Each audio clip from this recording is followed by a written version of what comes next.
like a no for them, because as a female revert to Islam, I decided, oh no, I want to like do Islamic studies. I did an online application for a tourist visa and it hasn't even been looked at. You've been denied to go back to Australia to visit your 3 kids, and basically you were a resident of Australia for 20 years.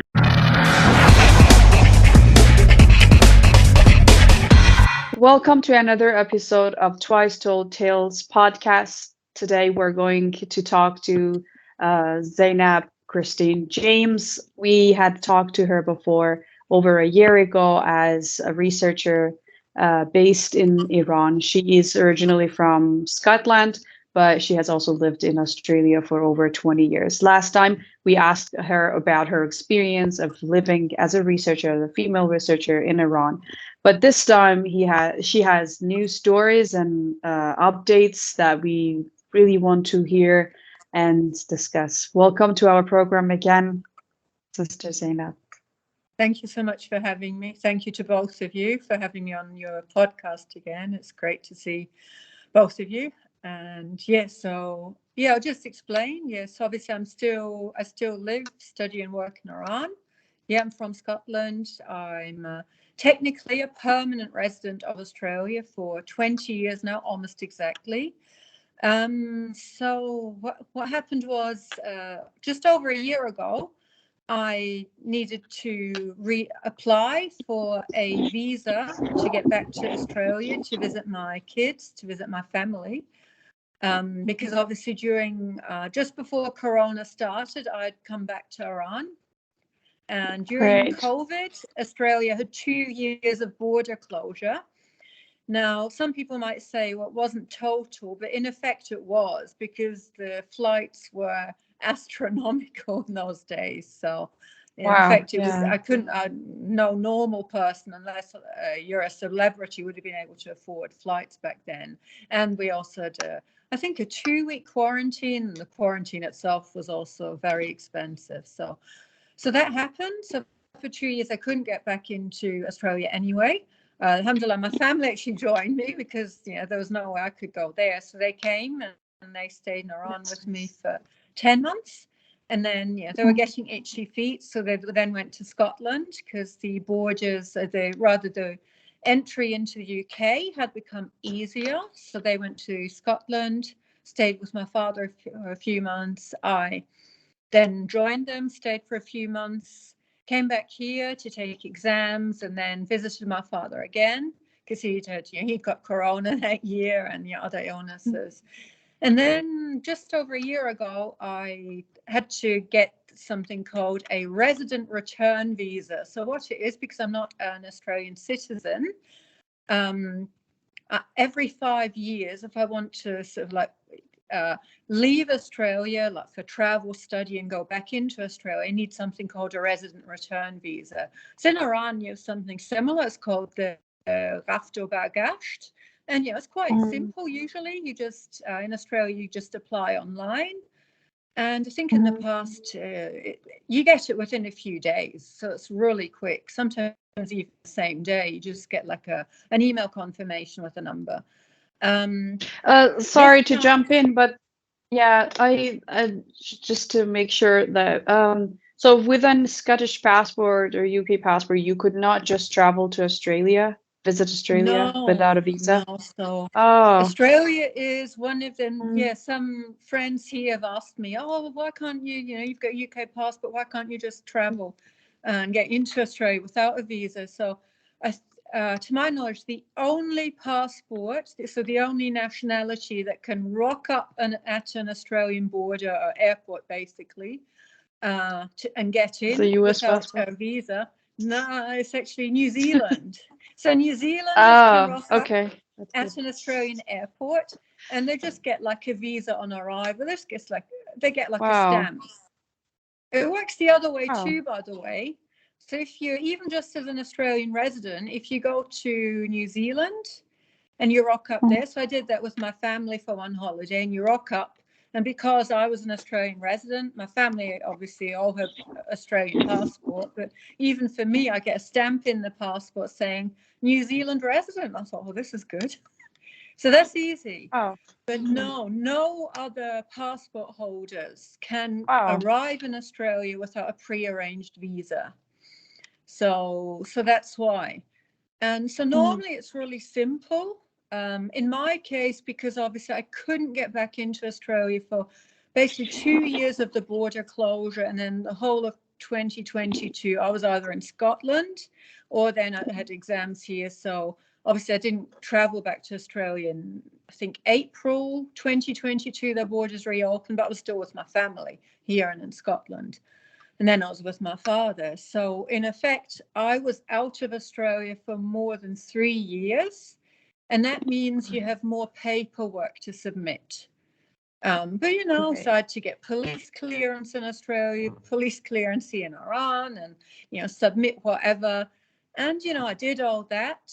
And from what I remember, I think they said to me, oh, I haven't actually checked my documentation, but I think actually a communication from their visa team saying that once they've got all the documentation, they can make a decision. I think it was after May or June, but, you know, nothing happened. And then instead, they sent me another document to fill in, which was like a 19-page form, which is the form that all people arriving into Australia have to fill in who are coming in as, let's say, refugees on the humanitarian program. I thought, Wow. what is this? Yeah, I'm a permanent resident. So I had to Right. give addresses for 10 years, all my educational history, all my work history, you name it. Details, you know, all my family's details, father's details. So, you know, I did that. And they said with that complete documentation, after the 15th of August, they could make a decision. Well, you know, we're a bit beyond that. So after Yeah, that, a bit. I then started with lots of, you know, letter writing to the visa team. They have a global feedback unit, which is the Department of Home Affairs. My father wrote to them on my behalf. My middle child, who's 16, wrote to them on my behalf. All of that just gave the same answer. Oh, it can take several months. And on their website, if you look up, it talks of several months, but it's now been over a year. So that's not several months, Wow. of course. Right. And this is while your decision- children do have a Australian passport, right? And Yeah, they even yeah, try. Wow. yeah. Wow. And the Do you decision think? maker said, Go ahead. sorry, yeah, Chris. What did the decision maker say? I was gonna. So the decision maker also suggested, while I'm waiting, that I can apply for a different visa. So I could, I suppose, get a tourist visa. So I did that. And on the 16th of September this year, I did an online application for a tourist visa, and it hasn't even been looked at. And Wow. other people, you know, I know other people It's who've, crazy. you know, got into Australia with a tourist visa, you maybe to speak at Islamic centers even, or people, you know, who are fleeing from Gaza right now. And I'm still here. I still have my 3 Australian children there who haven't seen me for 19 days.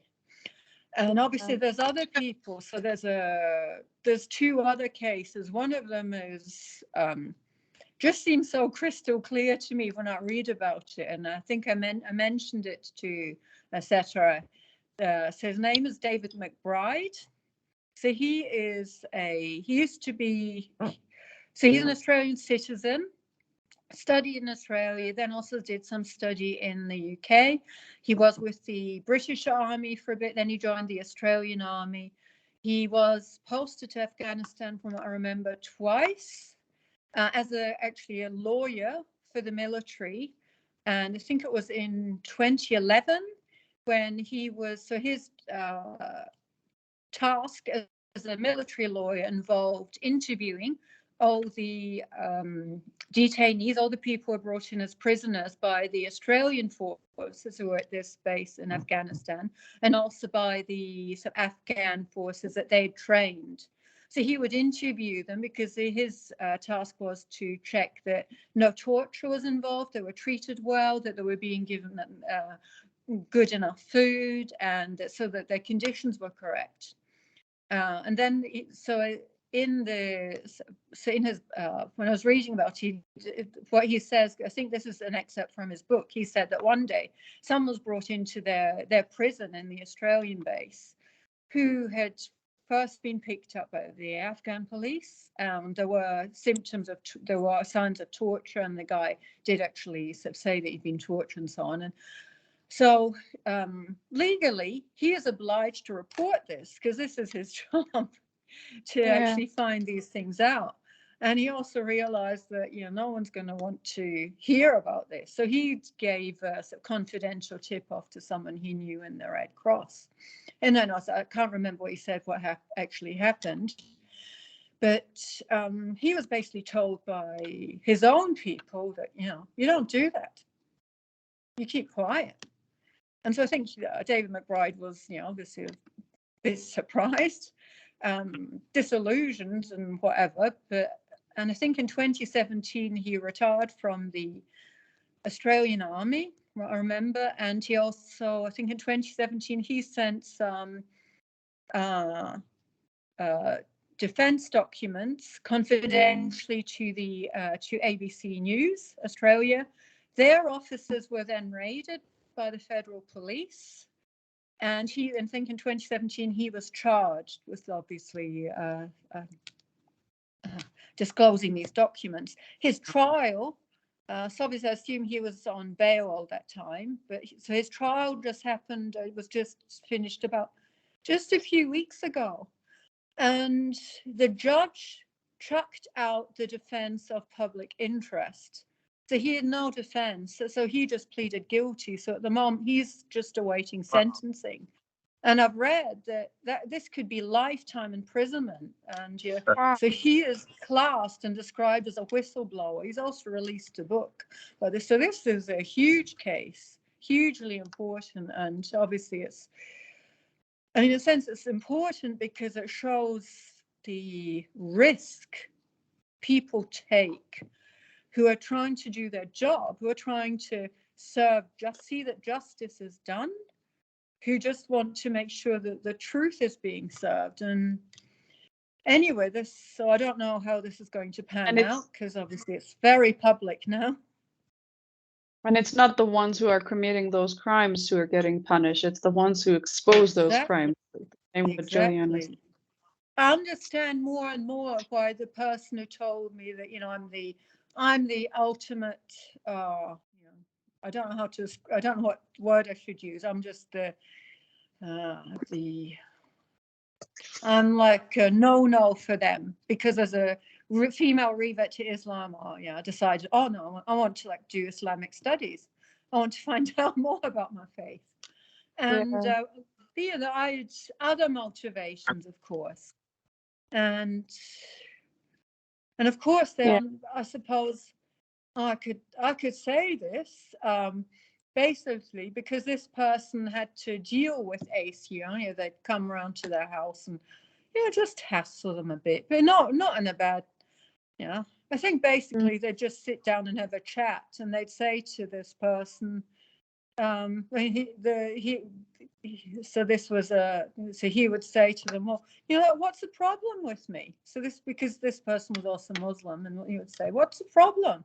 And they'd admit that they don't really have a problem with him, but they understand that with, I don't know, anyone who's many believers, so whether we're Muslim, Christian, or Jewish, and I deliberately include all three Abrahamic religions, because right now we're seeing that so many Jewish people, even if they weren't really anti-Zionist before, they really are now.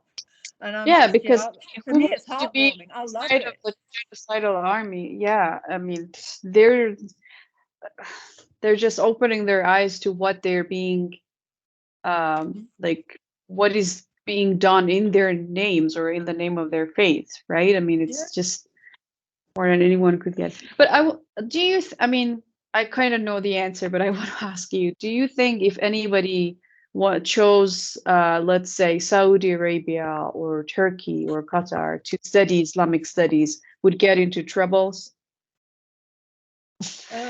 My opinion is no. My opinion And maybe I'm totally off, but I'm allowed to just say my opinion. I can't be prosecuted for having an opinion. So my opinion is, yes, it's become, because I'm a female, revert to Islam, I became Shia.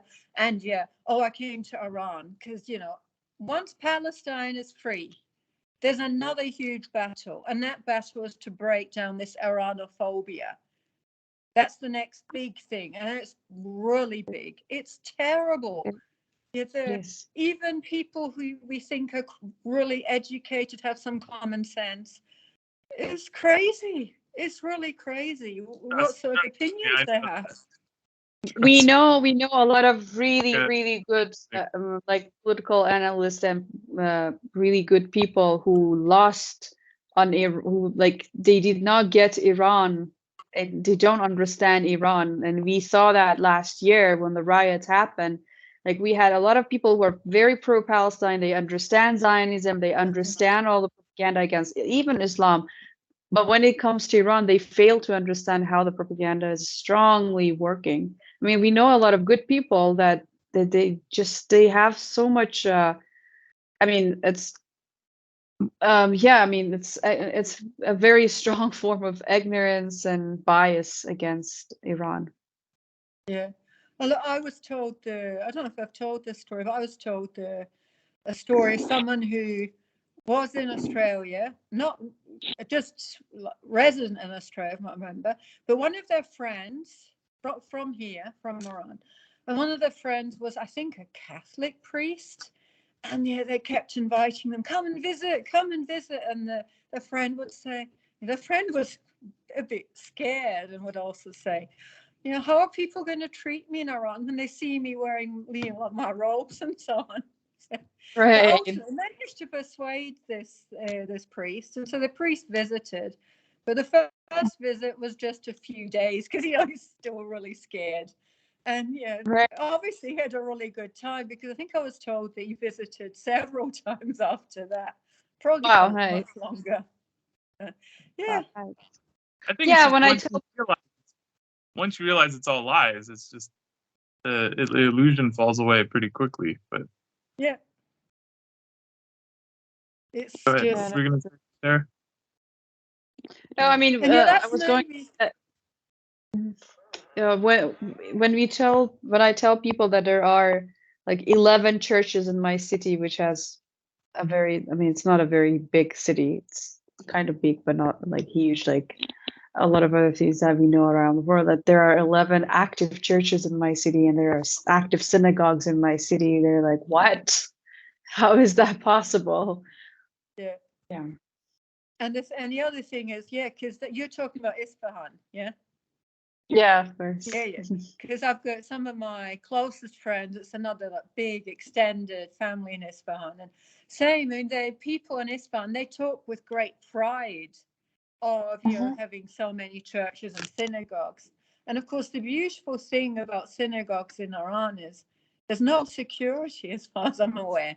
Anywhere in the West, synagogues have to have some security, which is really bad. But I'm not aware that, as far as I know, in Iran, there's no danger.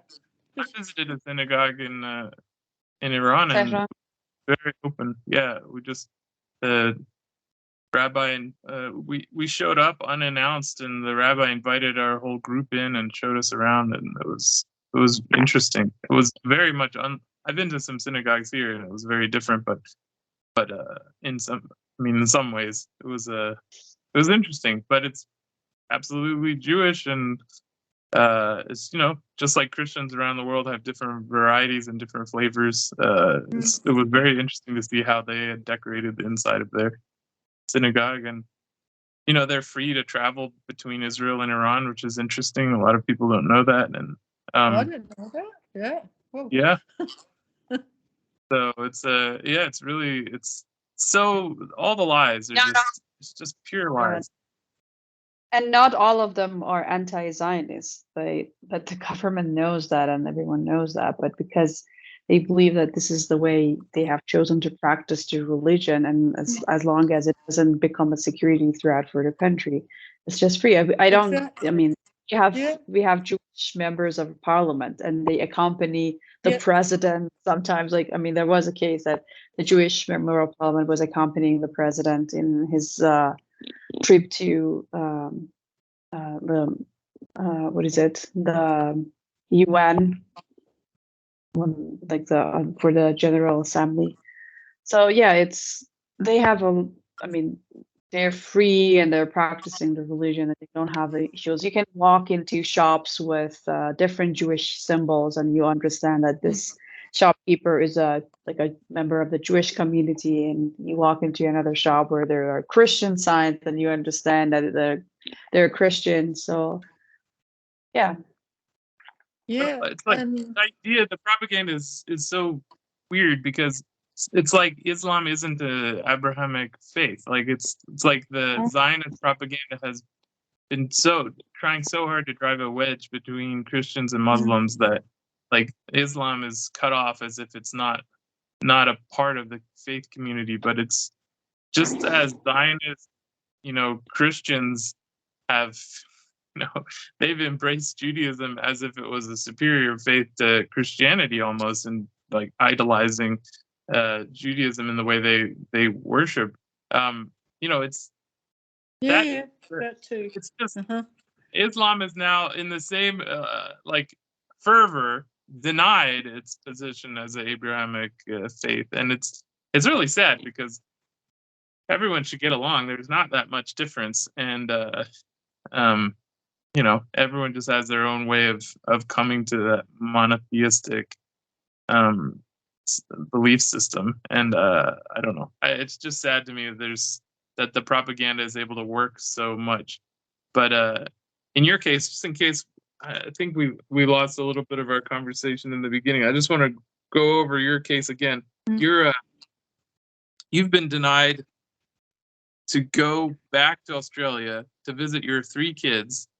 And basically, you were a resident of Australia for 20 years, and you still have a residency, or did it expire? I mean, it's permanent, right? Yeah. So technically, still, I've been a permanent resident for the last 20 years. Just that I can't get back in. Okay, but even permanent residents still have to apply before they fly, which is something I didn't know. I thought even U.S. passport holders could just fly to Australia. But you had to you had to contact the embassy to let them know you're coming, and they said you're not allowed to. And then they replied with a 20-page document that they would send to an asylum seeker that you had to fill out. Is that right? Yeah, a little bit different. So I don't have to speak with the embassy or so. And so this resident return visa. So if you're a permanent resident and you stay in Australia, you don't ever want to leave Australia, you don't need one of these visas. Okay. But obviously, as most people travel, if we're a permanent resident, we get one of these. It's like an online permit thing. It's just attached to the permanent residency, but you only get it for like 5 years. So you have to renew it every 5 years. So mine was up for renewal in December last year. That's why I applied for a new one. And I didn't suspect anything bad. You just do it online. You have so I have an online, it's called an IMI account, immigration account, with the Department of Home Affairs in Australia. Very simple, pretty easy to use. And then the whole procedure started. Then obviously the first promise, I think back in May or June this year, saying, they can make a decision. Once they've got all the police clearances and they had all that, and then nothing. And then after that, they sent me this 19-page document that people are coming in on a humanitarian stream have to fill in, as I said, with 10 years of addresses, all educational, all work history, and all details on all my family, including my father. And then the promise that after the, I think, 14th or 15th of August, they could make a decision. And that didn't happen. And they specifically said I could apply for another visa in the meantime to get into Australia while I'm waiting to get my resident return visa. So I applied for a tourist visa 16th of September, and nothing's happened. They haven't even opened the file, from what I remember. I check back regularly, but last time I looked, it hasn't even been opened. And it's been on my immigration account, because you can see whether it's in like being assessed or just nothing. It's just sitting there. Whoops, sorry, that's one of the cats. Oh my God. Yeah, that's good. That's nice. Look at it.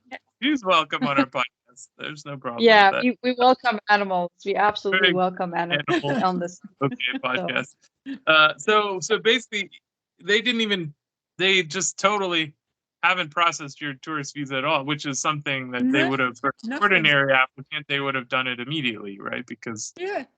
And I said to them, look, I'm happy to just come for 3 months, because that suits me, because I'm still trying to I was trying to still get through this, because I started a bachelor's. I did like the Persian language course, I did the foundation course in Islamic studies, and then I thought, okay, I was also locked here during Corona, so I started the bachelor's in Islamic studies, and so I just keep doing that.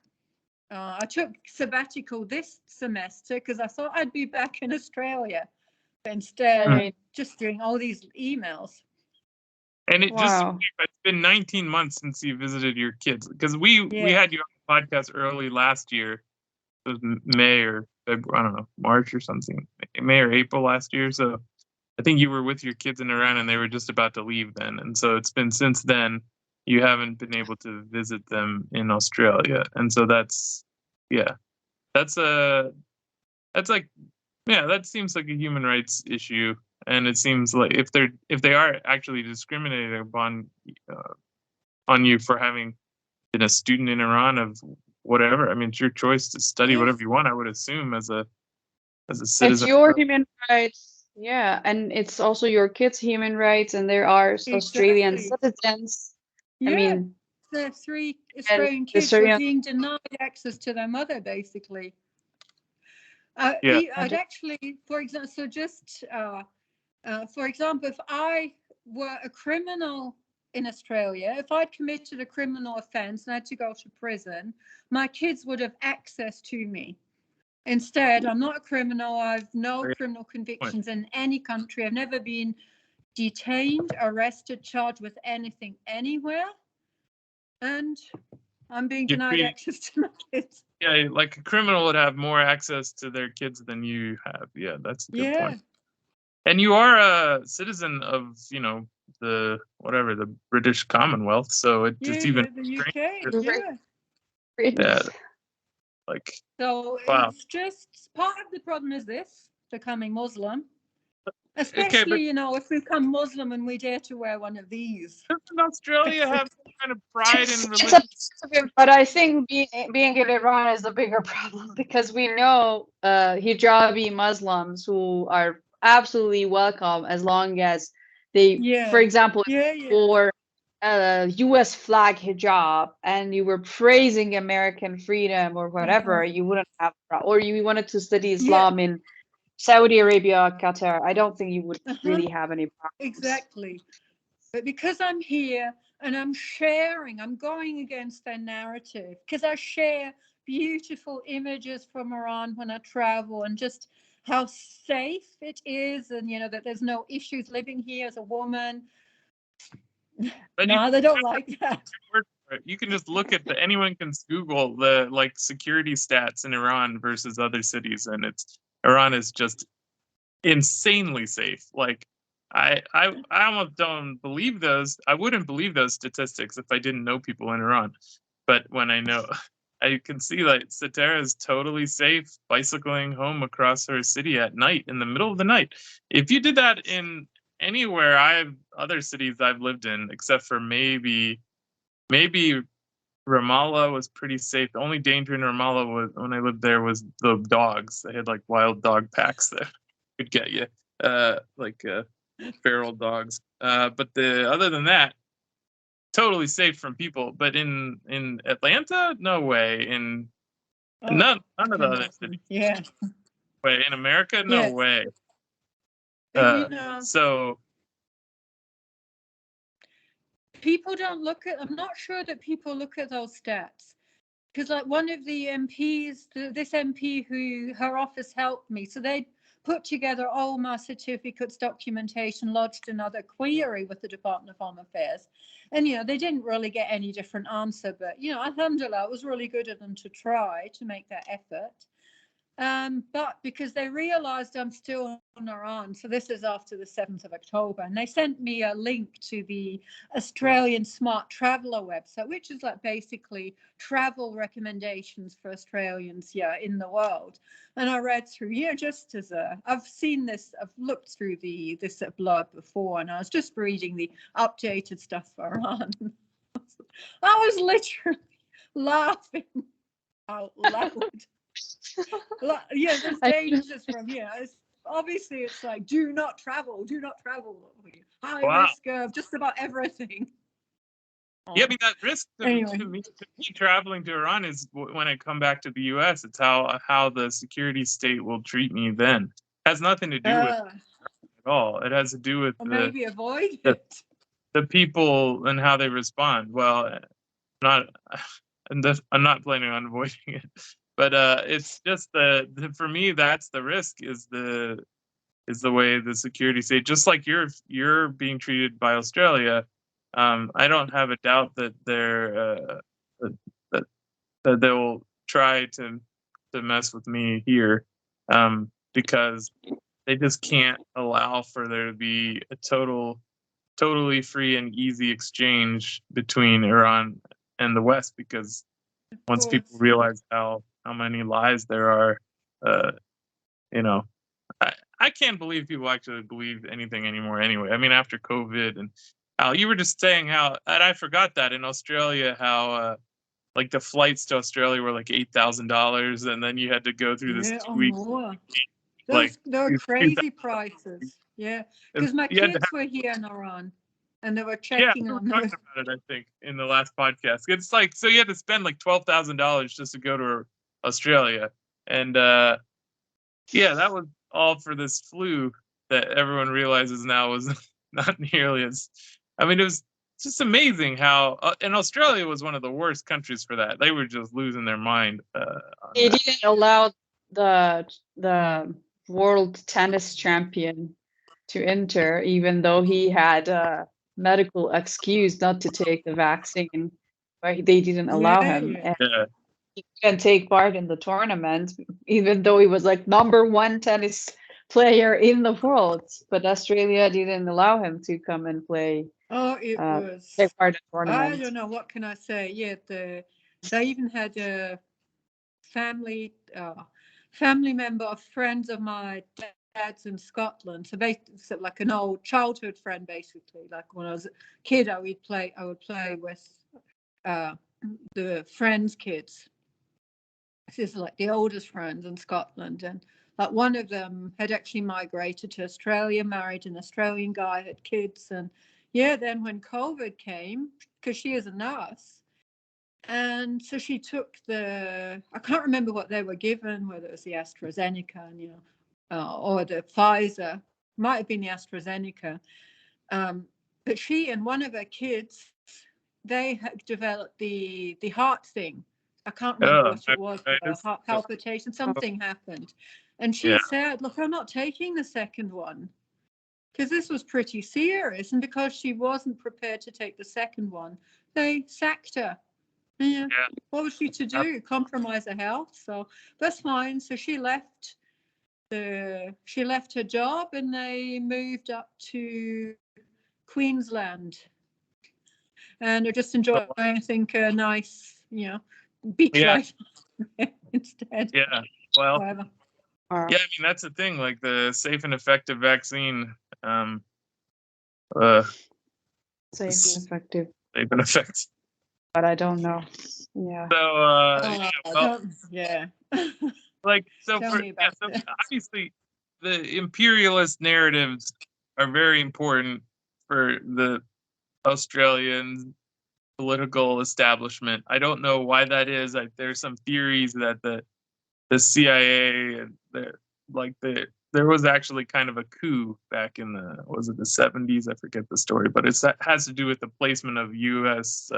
Atomic weapons in Australia. And so like when that vote happened, basically demonstrated that the people of Australia did not have control over that situation, and the government basically kowtowed to the West. And so it is questioned as to who actually does control the actual who's the deep state in Australia. I think when you see how they kowtow to these crazy narratives that do not have anything to do with Australian security or Australian health, I mean, it is worrisome.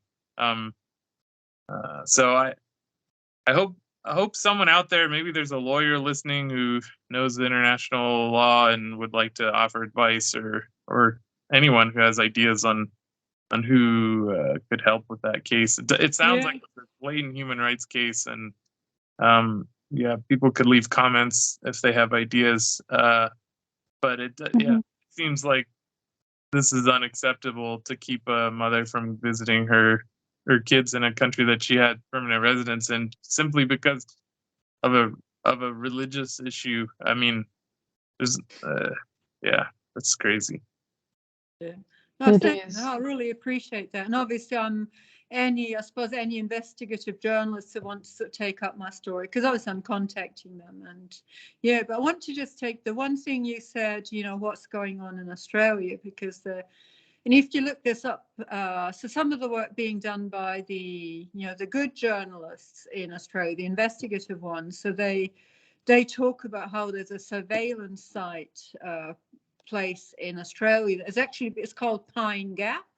Oh yeah. And so this is all open source knowledge, and so they've been providing data to the IOF for the strikes in Gaza, or something like wow. that. This is really interesting, to say the least. That is interesting. But something else that I find interesting. So I came across this, obviously, just reading some of the recent articles by the journalists.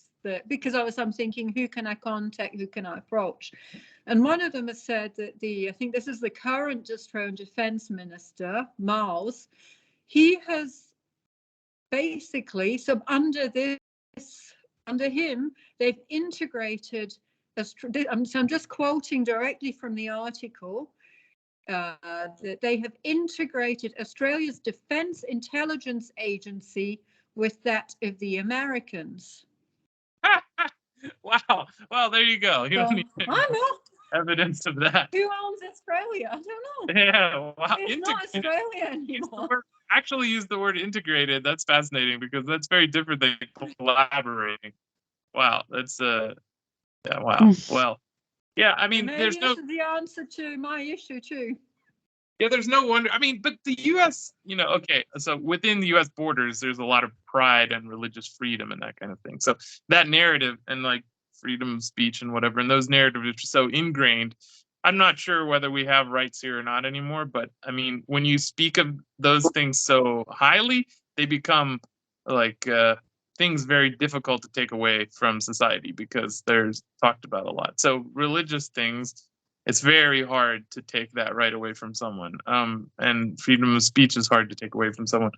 But I think when it comes to the vassal states of America, those issues that America would love to control its own citizens with, they go overboard. So I think, it sounds like your case is just blatant Islamophobia, and maybe more than that, maybe it's Iranophobia because of all the it's not fear of Iran. The more you look into this Iran and understand the dynamics, it's not fear of Iran. It's fear of the lies being disproven. It's fear of the imperialist deception coming apart because people realized that what they're being told about Iran is a total lie. And so it's that freedom of exchange of information that they really try. So like this podcast that's inevitably going to be shut down from YouTube because this is the kind of thing that they can't allow. They can't allow people who are trying to make the connection and deflate the deception.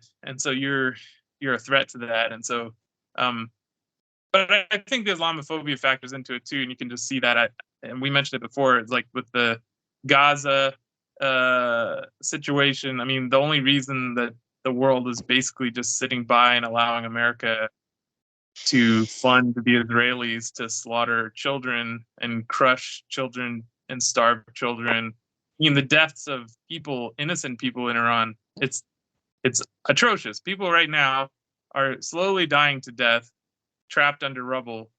And, I mean, thousands of people are gasping. Babies, toddlers, women, they're just being, their houses are collapsed upon them, and then they slowly die to death, trapped under the rubble, or with their hips crushed in excruciating pain. And it doesn't take much to see the actual videos of this being captured by cell phones all around Gaza. So if those were Christians in, I don't know, Italy or something, people would be totally empathetic and totally outraged in the West. But because they can be belittled as sort of like a non-human life who's Muslims, and like this whole like idea has been held over from the war on terror, and somehow that propaganda still exists, that somehow Muslims are subhuman rather than just a part of the Abrahamic faith community, and just human beings, and they have a right to exist and not be slaughtered. It's really bizarre. So when I see that, I'm constantly being confronted with the fact that there is huge amounts of Islamophobia that still exists in the globe, and people are just not willing to speak up to save children from really horrible death.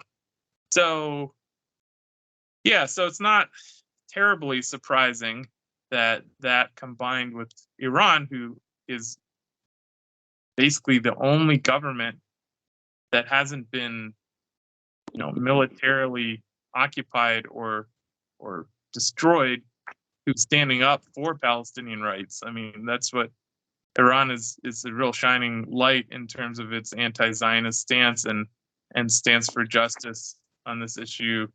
It's not surprising that the West in these times it's not going to be real welcoming to those of us who are trying to let people know where Iran stands on this and how Iran is in reality, and that Iran isn't this like religious boogeyman that's trying to, I don't know, force women to wear hats or whatever.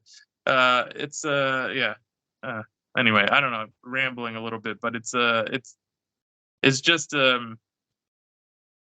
it is kind of an unexpected kind of reaction from such an unjust Western establishment. But we need to figure out a way to expose these injustices and have them addressed. And I think if enough people were able to see what's happening in your case, I mean, all it takes is an Australian visa officer to be like, "Oh, whoops, sorry, it's just it fell under the stack," and just stamp it and move on. It doesn't have to get into a big legal battle. So hopefully they wisen up and just give you a visa. Yeah, I mean, well, look, children, their mom. The senators, senator's office, did they? Because they suggested the media, and they did seem to think that that's a good way to go. That it's one way to just put a little bit of pressure on that department, just raise some public awareness. But it's something that concerns, as you said, everyone in the world now who does not want to be coerced into this Western narrative. And there's a lot of us now, which is good. But, many of us all, we might, because there's another person I have a lot of admiration for who has, finds himself in troubles every so often. So he's a fellow Scottish person. His name is Craig Murray. He was, you might have heard of him. He was the former UK ambassador to Uzbekistan. He's got some things going on again. A few months ago. After him again. Yeah, he got arrested. I'm not sure if he's still detained or not, but it's totally absurd what the British are doing to him. Blumenthal interviewed him, so anyone who wants to listen to his interview, it's on the Gray Zone Telegram channel and Gray Zone YouTube channel, so you can just search for that. But he's a stalwart. He wrote a really great book. He exposed a lot of the crimes of the U.S. during the War on Terror. Yeah, he's a good guy. And the other person we mentioned, but I'm not sure if it got recorded, is Julian Assange. And it's like, sometimes exposure to the media isn't actually working that well, because Julian Assange is, he arguably the best journalist in generations. I mean, in terms of what he was able to set up and expose, and that's why he's being slowly killed by the UK and the US illegally. He's an Australian citizen, and the US thinks they can hold him. They can accuse him of espionage when he's not even a U.S. citizen. It's totally insane that Australia is allowing the U.S. to do that. But it shows you what a pathetic government Australia is. I mean, they have nothing. It's just like I feel about Germany. I mean, after seeing the U.S. just totally blow up their pipeline, and there's just nothing, like no response. It's like totally cucked, if you know that word. Oh no. I mean, it's Germany's, totally cucked. Germany's an odd one, and I grew up there, so I can, some of the attitudes, sadly, I still totally comprehend. So obviously this pro-Israel thing, this total indoctrination, because basically kids who go to, especially in high school, is like indoctrination. So much so that obviously I was Scottish, and I was a permanent resident in Germany, but I lost it when the UK did the Brexit. Oh, right. Because only as an EU citizen would I have been able to keep my permanent residency in Germany. But, Scotland joins the EU, maybe my permanent residency in Germany is resurrected. Fair enough. That would be nice. But I grew up, and with the indoctrination, and I was just like, I spoke like a German anyway. It didn't sound foreign. It was just like whatever, integrated, assimilated, whatever. But I had this guilt, so I developed this guilt towards the Jewish people myself. And at one point, I thought, this is crazy. I'm not even German. So what happened is that, with time, obviously, it just changed into a guilt as a human being. Like, now, how can we as human beings do this, or like watch something like that happen? Like, now, how can we, especially now, after we know what a horrendous, genocide and Holocaust happened, how can we sit there and somehow watch another genocide and Holocaust happen again? So that's what happened to me. But this pro-Israel thing is very strong. So I grew up, like, as a teenager, I had no understanding of Palestine and what the Palestinians were going through. None. Yeah, the pro-Israel thing is one thing. Narrative just doesn't exist there. Yeah, well, that pro-Israel is one thing, but then just like allowing the U.S. to blow up a pipeline, which then hiked your energy costs by like basically doubled your energy costs, and you're just gonna sit there and just take it. It's so pathetic. Like, it's just a pathetic government. But I think the narrative, NATO has to control. Germany and Russia coming together is the biggest fear of the West, in terms, because those two can actually work together. There's the exchange of resources and technical know-how it's a massive threat. So like, that's why that was allowed to happen. But then for the Germans to allow for it is really the part that's just shocking, that they have such little civil society left. But the narrative about the Holocaust is also important, because that's what sort of controls the Zionist narrative in Europe. They're sort of the stalwart on Zionist power. And I think what you were saying is, like, how can we sit by when we know what's happening in Gaza? I think the word "know" is really important, because that's, how do you know something? You know it through stories, and you know it through narrative control, and the whole being beaten down as a kid living in Germany with the Holocaust narrative over and over and over and over and over again, you started to become the guilt that narrative was meant to inspire in you, so that you became a willing tool of Israel, is exactly what we're probably never going to get as a world when it comes to what's happened to Gaza. That's going to be just put under the rug. Nobody's going to know, like, wealthy sheikh is going to invest their money in like repeating the story of Gaza over and over and over again to people and traumatizing them into that guilt. So I think what you're responding to is more of narrative control than actually the horrors of what humanity can do to each other, because there's a lot of terrible things that humans have done to each other that didn't cause nearly the mental trauma that the Holocaust has. And it's not because of necessarily scale, it's just because of how it's been politically and opportunistically utilized. So yeah, so that's my take on that. But I don't know if you civil society, but so something similar. So it's not just Germany, because obviously we talked about Australia, and this is something that obviously where my hair would stand on end under this, under my hijab, literally. So you're aware of this. The term is so silly that I always wonder, it's AUKUS or AUKUS, that new alliance that they have. And under that, so in my family's hometown in Perth, Western Australia, they're now they're converting a base, like a part of a harbour there, into a US base for the US nuclear submarines. And as part of that agreement, so Australia has to fund it. Australia is paying for the upgrade on this base. Wow. And Australia now also gets to take all the nuclear waste as well. This is what is this? Wow. The US is doing very well from its. And we're talking about countries that have all resources. Like Germany is, or at least used to be, a powerful economy in Europe, and Australia is a country with a lot of resources. Why do they have to submit to everything the US says? I don't understand this.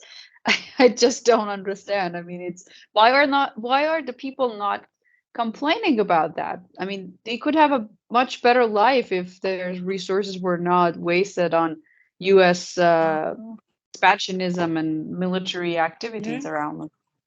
They're And supposed to be democracies, right? Yes. Well, that's the thing. And I think and I can just about quote from the current Minister for Home Affairs in Australia has literally said recently that they were wanting to prepare better for the challenges of the democracy. My joke, and maybe I shouldn't say that, they wouldn't like it, but my joke is, well, it's going to be challenging for them to establish a democracy in the first place. But look, these Australian journalists themselves are saying that and this surprised me, civil liberties in Australia are below civil liberties in the US. Wow, that's really low. Actually said, so they've said that 20 years ago, the Howard government passed legislation that gave the Australian National Security Agency, which is called ASIO, the power to hold people in secret custody, force them to answer questions, and including requests that can actually mean that these people are obviously extradited and subjected to extrajudicial execution overseas. And the journalist says, this is an Australian journalist writing, no other Western government has a system like that. So it sounds like Australia is right at the bottom in terms of civil liberties. I didn't know that when I emigrated there. I'm feeling a bit silly and stupid now. Well, I mean, I've heard journalists comment, that critical journalists from Australia comment about how there's just a veneer of democracy in Australia. I mean, definitely true in the US, but it's in a slightly different way. Because in the US, it's like like the U.S. is obviously behind the curtains in Australia. In the U.S., we're always questioning who it is. It's a mixture of bankers and people who maybe foreign states that have received too much U.S. Money and they funnel it back to control us. But like, it isn't necessarily easy to point the finger. But in Australia, it's very easy to point the finger. It is now. We all know who the big boss is. Yeah. U.S. passport holders aren't allowed to just rock up to Australia. That is bizarre to me because it seems so much like it's just a vassal state of America. But that's wild. Yeah. They have to pretend. I like always wanted to visit. I love wildlife and nature, and Australia is like perfect for that. But like ever since COVID, it's just totally gone off my radar. It's like there's no way I would ever like risk being there because this just seems so insecure. But yeah. So Okay. I hope you can go though for the sake of your kids and just for the sake of justice. It just seems so insane that you're not allowed to go. And if you do go, you can go on a speaking tour all across Australia and tell them what Iran is actually like. That's what I hope. Well, definitely. I'll continue on my social media anyway. More so, even more so. Yeah. I'm going to read. Yeah. Speak and write even more. Yeah, that's the right thing to do. Can we see your cat? I mean, we saw hair for him. What's the name of the cat? I can try and grab one. I can try and grab my black cat. Okay. No? It's okay. Yeah. She was on camera. That's nice. Yeah. What was the name of the cat? That was on camera earlier. Yeah, he always goes on camera when I'm speaking with people. What's his name? His name. That cat, he's called Light because of his beautiful color. Nice. Nice. That's sweet that he wants to become famous too, right? Apparently, yeah. Like many cats these days. Have you tried catnip with your cats? Because I gave Satara some catnip from the U.S. to try on her cat, and it doesn't really like it so much. Like it's obviously one of the cats. My cat is Muslim cats, and she does not like anything. Cat. Have you tried catnip with your cats? I haven't tried catnip. I'd have to look for it, but I've tried just other sort of safe plants, and sadly, they've managed to kill all of my plants. They quite like them, so I've given up now. Oh no! I think you should try catnip. They enjoy normal house plants, right? Yeah. Yeah. Well, they dig the soil up. Do they like digging it, or do they like eating it? What do they do? They eat them, and so they eat the actual green bits, and then if they're bored, maybe they pull a bit. Yeah, they'll knock the stuff over too. Yeah. Okay. Well, houseplants don't mix very well. That's true. All right. Well, it's been a pleasure talking to you. Yeah, thanks so much. It was great to have you again, and I really hope that the problem is solved very, very quickly and easily without a lot of challenges. And if anyone he listens to this and watches this and thinks they can help, please message her. We will add your Twitter handle and any contact information that you're willing to share, and they can also message us, and we will definitely try to convey that to you. Thank you so much for having me. It's been really lovely talking to you. And look, at the end of the day, like people have told me, and I understand the fact that this delay is obviously for a reason anyway. It could be for my protection. It could be that really this year so far really might not have been a good time to travel, and maybe inshallah this next year be safer. Let's just say Palestine will be free soon, and the whole world will change, inshallah. And it would be a good time to travel then, definitely. Inshallah. Inshallah, Palestine will be free. Yes. And inshallah. we're all watching in horror. But we believe that martyrdom is something to be in awe of as well. So it's not not just it's not all bad, because eventually the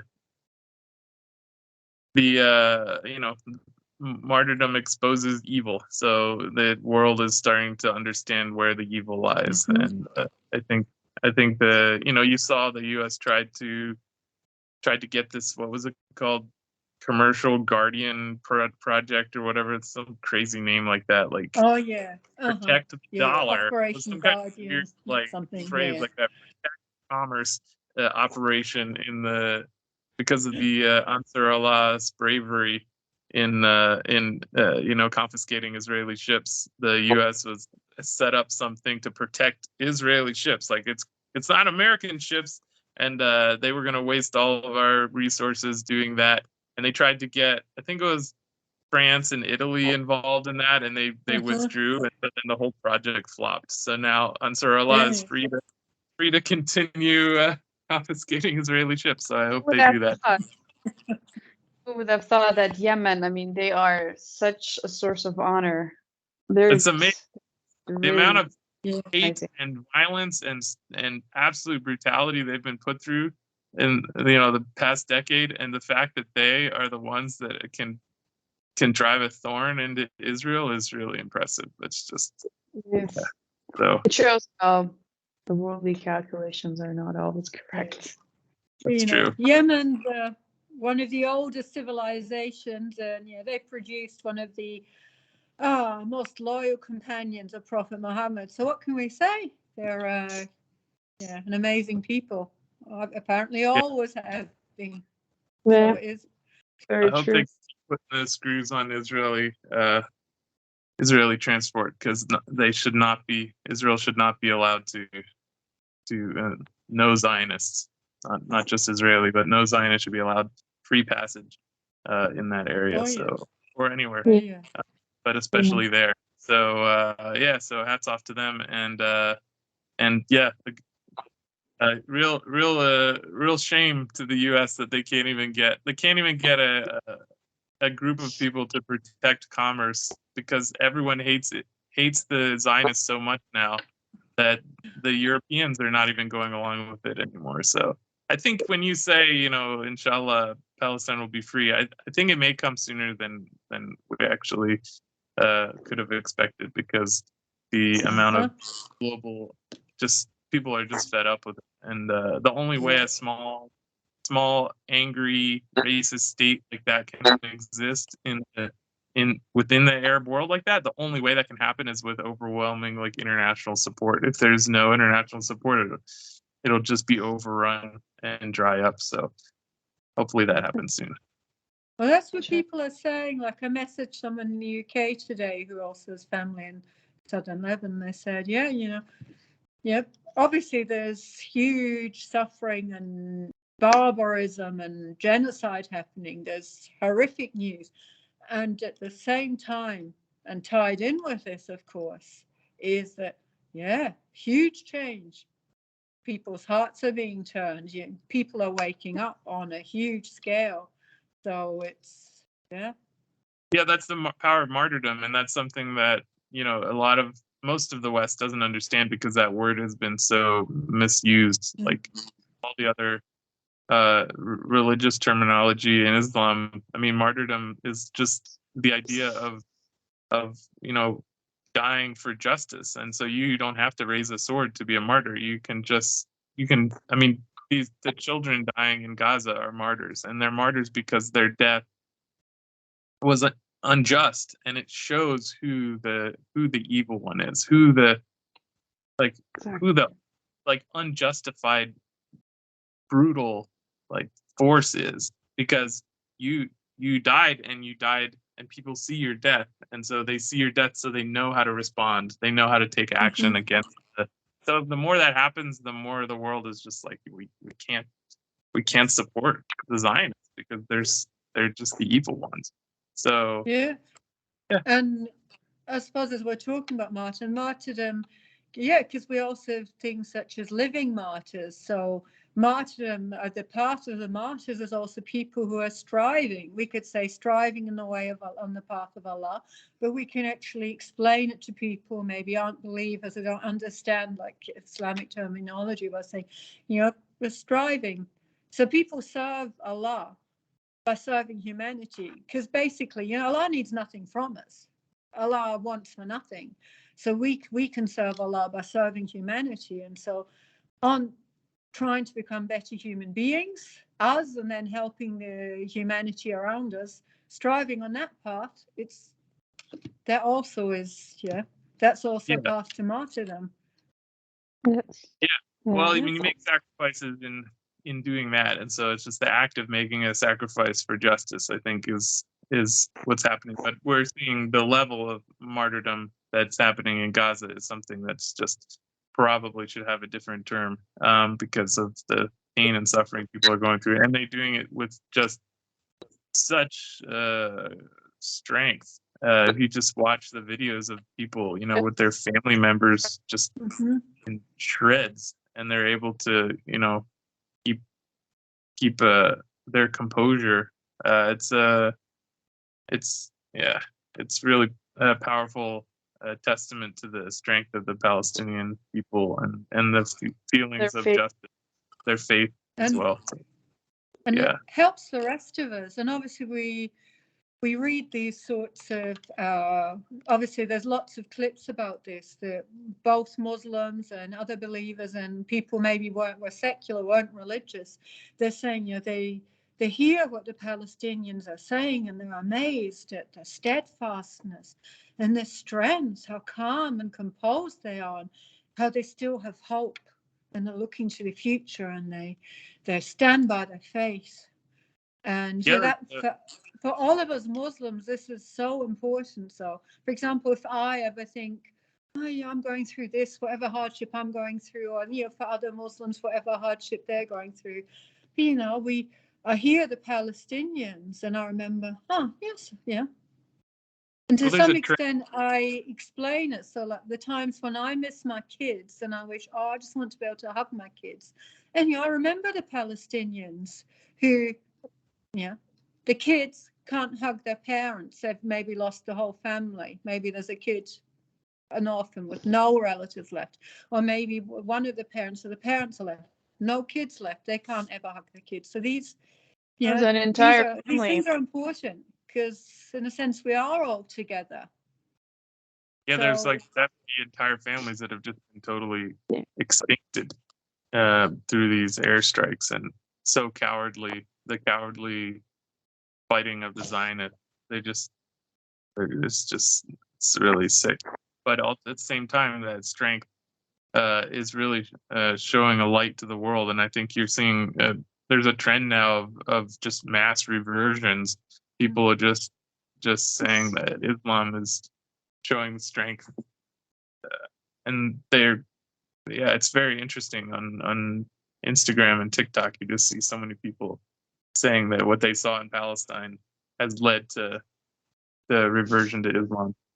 So, and actually, Palestine was, and I think I've written about it briefly, because people in the past, some people would say to me, it's a very weird way you became Muslim. So I'd sort of finally, through lots of online courses, I'd found an online course that also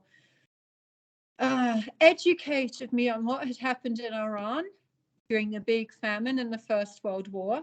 I was shocked because I never learned about that in Germany. And I finally found out what was happening in Palestine. And so I was shocked. And, then I kept reading. And I somehow, because I was so interested in these two countries because of the suffering and the lies that had been told, things that hadn't been disclosed to people in the West, especially, that I even phrased, I was preparing for a PhD, not like a political one. So it was related more to another field I was working in, on Palestine and Iran. And somehow that didn't happen. because I approached the university and the abstract was really good, but they then said to me when they saw Palestine or Iran in my abstract, even though my methodology and the actual topic itself was good, they were trying to shift me. Oh, can't you choose an African country? And I was like, no. But I realized that I couldn't go to Palestine as a researcher. It's the last thing they need. And so I shelved the PhD, but I became Muslim. Wow. That was it. So for me, it's always Palestine. So when Palestine is free, I don't know. I think I probably will have no words to describe my happiness. It all sort of fits for me then. And I just say, Alhamdulillah, that Allah did open my eyes, and that I now have a chance to, witness this happening in the very near future, inshallah, as a Muslim, to see and understand. Inshallah. I think there are billions of people on Earth who feel just like that. So it can't go on forever. So it's gonna, I think we'll see that, inshallah. So with that optimistic ending, I think we'll just we'll ask you to come again next time and share updates of your case. I think it's inshallah, good update. Thank you. Okay, well, thanks for joining us for another episode of Twice Told Tales. Be sure to like and subscribe and share your comments in the video. And we'll see you again next time.